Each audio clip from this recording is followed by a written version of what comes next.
नमस्ते निवेदन करते हुए प्रश्न पूछ रहे हैं। कुछ अन्य दर्शन में पति के रोज पैर छूना व पति को परमेश्वर मानना जाता है, ये कहाँ तक उचित है? कृपया समाधान करिए। जिन जिन की नहीं छूती वो खुश हो गए भगवान, ये हमारे यहाँ भी लागू हो। ठीक हो। आजकल दौर ये आ गया कि मैंने कहा था ना, पहले मंगलसूत्र जो था वो गले में था, अब वो धीरे से क्या हुआ, गले से हाथ में आ गया, तब वो हाथ के बाद अब वो पैर में आने वाला है। फिर पति गाएगा कि मैं तेरी पैर की जूती ना, जी करे पहन लूं उतार लूं, ऐसे ही होगा। फिर ये मतलब ये ट्रेंड आ गया है, आप समझो मेरी बात को। ये जो पति को परमेश्वर मानते हैं, ये व्यवहार की दृष्टि से, क्योंकि पति के निमित्त से आपके माथे का सुहाग है। हाँ, परस्पर में जो अभिवादन की बात है उसमें कोई मिथ्यात्व नहीं है, ये उनका परस्पर का उनकी भावना है।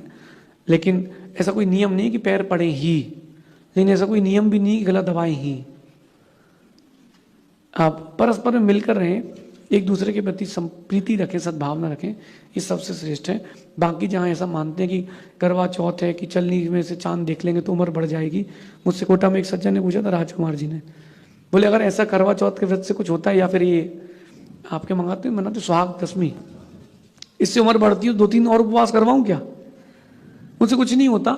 ये अपनी मान्यता है, हमारे भूखे रहने से किसी का अच्छा बुरा नहीं हो रहा, वो हमारी भावना है, हमारे ऊपर डिपेंडेड है। अपने कर्म निर्जरा के लिए सब होता है। पति का पैर छुए ना छुए, कम से कम उससे ऊंची आवाज में बात तो नहीं करें। उसको संबोधन करें तो जी लगा के कर दें, क्यों रे ए रे ओ जी ए जी। अभी ऊपर कोई पूछा था जी क्यों लगाते, मैंने कहा जी मतलब गधा। पत्नी कहती ओ जी मतलब ए जी, सुनो जी।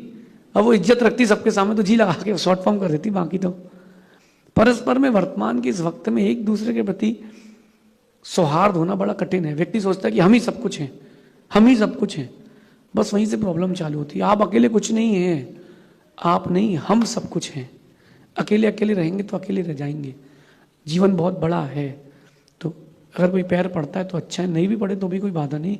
पति को परमेश्वर मान लोगे तो मंदिर बैठे परमेश्वर का क्या होगा, ऐसा समझिए। नीमच से दिनेश कुमार राठौर नमस्ते निवेदन करते हुए प्रश्न पूछ रहे हैं।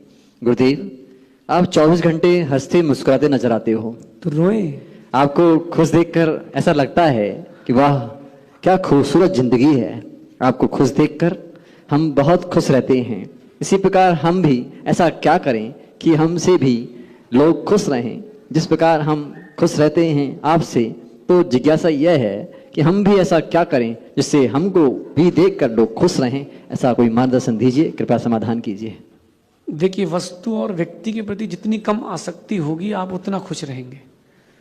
व्यक्ति और वस्तु के प्रति जितनी कम आसक्ति होगी आप उतना खुश रहेंगे। जितना आप लोगों से कम उम्मीदें करेंगे उतना आप खुश रहेंगे। मैं किसी से कोई उम्मीद नहीं करता हूँ, इसलिए मैं खुश रहता हूँ।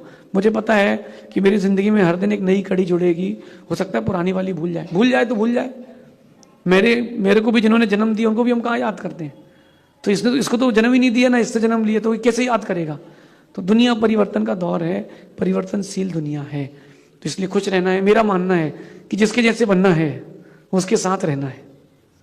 आपको हमारे जैसा बनना है तो हमारे साथ रहना पड़ेगा। अच्छा, हमारे जैसा खुश रहना है तो कुछ दिन तो हमारे साथ रहो, कम से कम खुश रहने की ट्रेनिंग तो ले लो। लेकिन हमारे पास एक बार रह गए फिर घर जाओगे तो मन नहीं लगेगा, क्योंकि जिसने हमारे कुएं का पानी पिया है उसको किसी कुएं का अच्छा ही लगा है। तो अपन प्रसन्नता की बात है, किसी से कोई उम्मीदें ना करें, किसी भी वस्तु और व्यक्ति के प्रति आसक्ति ना रखें। एक बात और ध्यान रखें, अटकी ना माने। क्या अटकी ना माने कि इनसे मेरी अटकी है? बिल्कुल नहीं, मेरी किसी से नहीं अटकी, मैं स्वाधीन हूं, स्वावलंबन है, तो आप खुश रहेंगे। बाकी बाहर से सुलझे दिखने के लिए अंदर बहुत उलझना पड़ता है, ऐसा समझिए। Please like, share and subscribe my channel पुण्यधारा।